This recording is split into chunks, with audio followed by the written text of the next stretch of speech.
Right now, I want to start off this first one talking about this Daybreak recode stuff because Daybreak is getting a recode. If you didn't hear about that, the coding is being changed up. Go watch a couple other videos that explain it because I don't want this video to be too long. Because y'all know me. If y'all know I can make a 20-minute video, which I got the changes here for us. Basically, we're getting a lot of things. So the main things that we want to go over as a whole, there will be a new stamina layout. There's a video for that. There's a new skill check layout, UI as well. There's now a new status effect indicator. Basically, the UI is getting changed. That's all I've got to say. Basically, the whole mainframe and UI is getting changed. As you can clearly see here in this, stamina has been changed a lot more. The stamina is completely different as a whole. UI here, less clustered with them all being here. Basically, the whole idea was to make it less screen cluster all over your screen while playing the game. All these different changes. As you can see, skill checks have also slightly changed a little bit. We'll get into that as well. But a lot of changes for the UI. And new status effect changes, which I believe will get shown down here at the bottom. If you're looking down here at the bottom here, I know that this is kind of in the way, but if you look here, you can see there's a new status effect change. It kind of shows this here instead of it just being numbers that kind of count down on your thing. This gives you a better idea of how long you got left on your ability. I like these better because, again, less stuff on your screen. Anyways, I don't want to spend too much time on this. Don't really care about all that. Moving away from all this extra stuff, here's some changes characters are getting. We'll talk about these changes for the characters. I want to talk about the bigger things that are coming this update real quick. That basically the main things changing as a whole. First off, skill checks are being changed as a whole. Basically, think of it like, I don't know, some of y'all play dandies. I don't know, think of it something like that. Whatever your skill check stat is will determine how big your skill check is. And obviously, I would assume determines how big your great skill check area is, because there is now, as you can see, great skill checks that you can actually hit inside of the thing. And this is just showing how they're a little bit different. Now, there's also a new thing with the generator saving, which is this picture right here. Now, with your generators, you now have to complete 5% of a generator, 5% of what was ever kicked off. You only have to complete 5% of a generator whenever a generator is kicked. So this, I think, is a better change for killers. This is great. Instead of survivors having to do a skill check and all that thing. But I will say that I hope that they plan to maybe remove that when there's one gen left, because gen locking will become absolutely nasty with this change. Okay, people will be like, it's not that bad in DBD. Well, that's because DBD has things in place for if a killer kicks a gen too much anyways. Daybreak doesn't have a thing for that because killers are always kicking the gen anyways, which is why they can get away with it. So I do hope that they do something for that, because we haven't gotten anything to talk about, gen locks. So I hope that we can figure that out. Anyways, invisibility got fixed a little bit too. Since this is right here, we'll talk about it right now. Invisibility got fixed a little bit. Apparently, there was a glitch where if you went into a locker when you were invisible and got out before your invisibility ended, it would end your invisibility and you would be completely visible. That's all I need to say about that. Here's the next big thing. Killers are getting ultimate abilities now. Yes. Oh, no.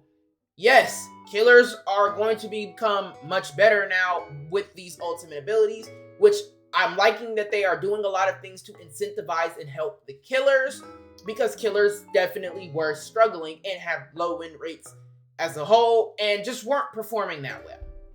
And it didn't make it any better that killer was already slightly difficult to play in this game because of how survivor-sided it was. So yes, basically, killers now will basically have an ultimate ability where they get them by doing things, they get them by charging them passively and get them by doing certain things in the match, with things stated here by being in chase, detecting a survivor, kicking generators, downing, killing survivors, all these things that killers do, they get points added to their ultimate charge. And when they charge their ultimate all the way, they will be able to use their ultimate to help and wherever they want, whenever they want to. Now, every killer will have different ult charge points. If you don't know what that means, basically, some killers are going to get their ults faster than others, depending on how strong the ultimate actually is. For example, I would assume someone like Host, whose rage ability, which where does she talk about it here? Creates an AoE snowstorm that slows survivors inside and applies a chill. I would assume that an ultimate like this would have a lower ult charge compared to Slasher, who can instantly gain a stack back of his new passive ability, but also can instantly end the cooldown of his ability and make his ability only have a 5-second cooldown for a little while. 15 seconds as it's stated here. So yes, some killers will have different ult charge varying depending on how strong their ult actually is or makes them. So yes, moving along, here's the final and last big thing coming to the game, and that is there's a new endgame because now there's exit gates inside of the game. Thank you. That was the biggest thing that was killing this game. When I'm talking about killing this game, by the way, I am strictly talking about like killing it for killers. I'm gonna talk about why it was, but like before y'all try and come at me talking about some, oh, that's not the biggest reason the game isn't doing. I don't give two flying, y'all. I don't care. I'm talking about just for killers. Thank you very much. In my personal opinion, as a killer, killers really didn't have a comeback chance. There was no real comeback option. Now, with there being an end game, now with there being exit gates, and with the exits being spread out the way that they are, meaning killers can't really camp both easily, which is fine, but regardless, I digress. Now, with killers basically having a comeback mechanic, this is great. Will help killers out a lot more now that they have ults and have a comeback mechanic. So I'm liking what they were doing here. All these bigger changes seem super promising. And I'm glad that Brenda is actually adding them in this recode to better help out. So I think the first change is here. So Callum is getting changed. All right. Callum is one of the first people getting changed slightly. Callum's not getting reworked, but Callum now can make a new teammate if his teammate dies or leaves the game. The only downside now is that he now has to be close to his teammate to mark them as his teammate. Afterwards, y'all can do whatever y'all want, but you have to actually physically be close to the person in order to even make them your teammate in the first place. So that's the thing. And now Callum also will revive his teammate 20% faster, which is good because Callum already has a good heal rate. As far as I remember, I'm pretty sure it was pretty high. He is a support character after all. So yes. Next rework that's happening, which a lot of people already didn't like this too. There's 2 reworks that are really causing a lot of problem right now, and this was one of them. Yara basically now, as long as she has 5 or more stamina, she can activate her ability to freeze her stamina for 4 seconds. Afterwards, she will not lose half of her stamina. Afterwards, she will lose half of her stamina, Afterwards, she'll lose half of her stamina and gain a small speed boost. So, pretty much, let's say if you have 50 stamina, let's say you have 100 stamina and you activate your ability, you now pause your stamina, meaning you'll still be at 100 and you can run for as long as you want for 4 seconds. But after that, you will be struck down to 50 stamina and can start losing your stamina, but you'll get a 2-second speed boost. Now, a lot of people do not like this change. I'm pretty sure because they see, oh, she can freeze her stamina, that means she's broken. Yara was already a very strong looper, so I don't know why we are acting like Yara isn't strong. I don't know why y'all are surprised about this happening. Yara, literally, whole point is to be chased. Yara was already a built-in infinite loop even after her other rework. Yara has always been one of the strongest loopers in the game. Only because she's like, primary loopers, I should say. She's always been their strongest primary looper. Obviously, there's better loopers to play other than her because she couldn't do gens. But now I'm gonna assume that there's obviously more changes that come with this rework. So first off, guys, let's stop hating on this rework, and we don't even know if her stats have been changed. Additionally, her loop stats have been increased and her repair has been decreased. Okay, so there's that. That's what I was waiting to hear. Obviously, now she has been focused more on a looper again. This is to set her back in that spot. I personally, at first, was against this too. But after seeing all the upcoming changes that we're getting, I don't think this is nearly as bad. I think we also saw freeze stamina and then panic. This rework is not that bad and it's pretty good in my opinion. This is not that bad. As long as they don't allow her to do generators, I don't see a problem with this change at all. Y'all just see free stamina and then think, oh, this is not okay. When she only gets it for 4 seconds and will lose half of whatever she has when she froze it to begin with. So yes. Anyways. So Day has now been reworked to be an instant revive. Here's Day. Basically, he can instantly revive again. This was to obviously not make him fight for revives, give him a clear gameplay goal, and help him not just be primarily a looper when he was supposed to be a support as well. Now, I like this because of this specific change right here. Guys, the primary people stealing revives were always Day. Y'all are useless, or at least were useless. Y'all were useless. Y'all were not needed, okay? Only thing you were useful for was looping. And if there really wasn't anybody else to get a revive. Other than that, y'all were useless. Only thing y'all brought to the team was the 9 stamina. This is perfect because now he no longer needs to steal a revive from somebody who needs a revive. Next changes that have coming up are Dakota, Gavin, and Dakari. All 3 of these, if you remember, had in common that they needed to complete generators to get ammo for their abilities. These characters now have been changed to no longer need ammo, so instead they have buffed the cooldown. They have nerfed their cooldowns. Not buffed. They have nerfed it. So now Gavin has a 70-second cooldown. Basically, he's Mamo with a gun. He can just run around with the gun. Now, that 70 seconds is crazy. So please be trying to hit headshots. So please hit your headshots because you're getting less of a stun than compared to if you are using Mamo. Not gonna lie. Okay, he can help teammates in chase from a distance though if you're good with him. Like, we've seen it with no words, okay? Trust me, I've seen it. But yeah, Dakari's the one I have a problem with though. Because 30 seconds is a little crazy in my opinion. He is now going to become more of a situational and map-dependent character. He was already a map-dependent character. A lot of people will probably say, no, he wasn't. He was. It's just he was useful. He was just playable on a lot of maps. So he didn't seem map-dependent, but he was map-dependent. But now he becomes situational because it's like the shoot. Like, come on now, y'all. Like, are we so for real? I have to wait half a minute before I can use my thing again. Yes, it makes sense because he would be OP if he didn't have it. But in my personal opinion, bring that down some. Like 15 seconds maybe. I don't know. Maybe we'll see. Maybe I'm overreacting with it. But I feel like 15 seconds would be much better than 30. 30. Okay.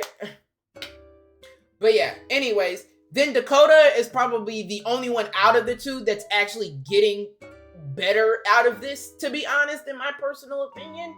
Because Dakota's getting a 5-second nerf to her cooldown, but she no longer needs to do generators to get her spray.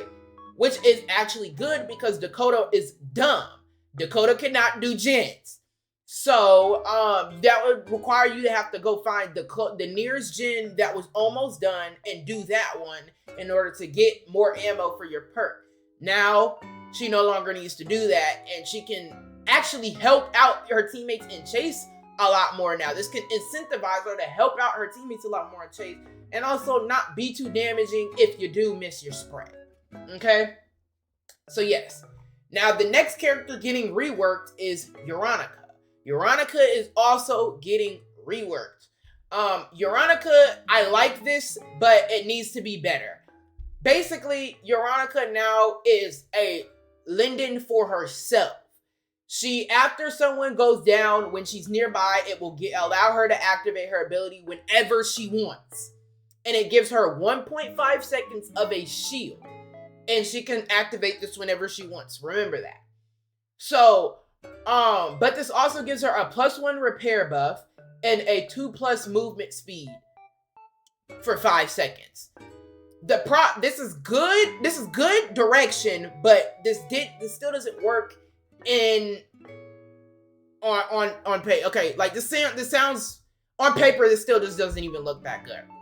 The problem is the fact that she's not getting enough buffs out of that 5 seconds.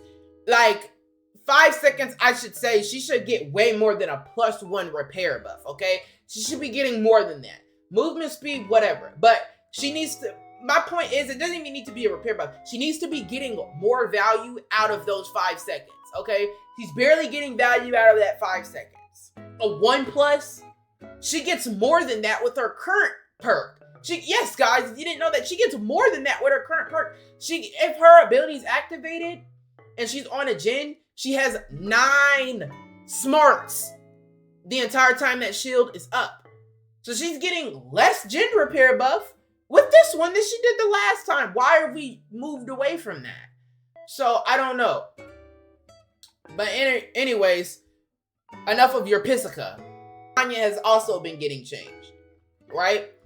Dhanya's getting changed, and Dhanya's change is now, instead of her instantly being revived when all generators are done, instead she now gains the ability to instantly revive her, not instantly, but she gets the ability to revive herself when the exit gates are powered. Once the exit gates are powered, she now has the ability to revive herself. So instead of you getting value out of the instant revive when you're down, now you can, instead of you hoping to get value out of her in-game half, she now actually is perfect for in-game, in my opinion. This makes her one of the best in-game gen rushers, in my opinion. And I cannot wait to actually play these changes because this will make Dhanya a lot better, in my opinion. This alone will make her much better. Being able to revive herself when it is down. And she gets a speed boost, I think, still, right? Yep, and she gets the speed boost when the exit gates are powered. So this is perfect. Now, Emil has gotten reworked. This rework we don't talk about because it's not existent anymore. This is the rework that he's gotten now.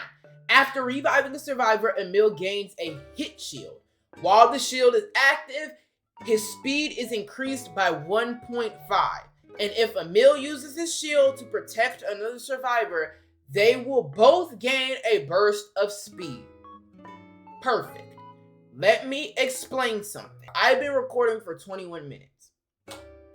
I could spend the rest of the video talking about this change alone. I low-key will make a different video that I will try and get out literally not too long after this one for you guys to watch.